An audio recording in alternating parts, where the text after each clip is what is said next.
Hello everyone, আসসালামু আলাইকুম। Hope you are all doing great. তো আবার একটি মিনি ব্লগ নিয়ে চলে আসলাম। তো আজকে সকালে ঘুম থেকে উঠে ফার্স্ট স্কিন কেয়ার করে নিলাম। সানস্ক্রিন তো মাস্ট, আর সাথে এই গ্লোটা হেয়ারটার এই সানস্ক্রিনটা অনেক ভালো। তোমরা কারা কারা ইউজ করো আমাকে জানাবা। তারপর হচ্ছে নাস্তা করে নিলাম আজকে শর্টকাট বাকরখানি দিয়ে চা, এটা আমার খুব পছন্দ।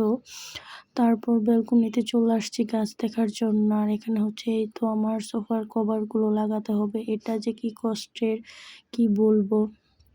ঈদের মধ্যে খুলেছিলাম বাসায়, যেহেতু গেস্ট এসেছিল, তো অনেকক্ষণ ধরে করে ক্লিন করে সোফাটা, তো এটা ফাইনালি লাগিয়ে নিলাম এবং অনেক বড় একটা কাজ সেরে নিলাম। তো আমার ভিডিওটা কে কোথা থেকে দেখছো অবশ্যই জানাতে পারো। তো আজকের লাঞ্চ খুব সিম্পল, এখানে হচ্ছে আলুর ভর্তা, সাথে টক ডাল, আর সাথে চিকেন নিয়ে নিয়েছি। সকলে ভালো থাকবে, টাটা।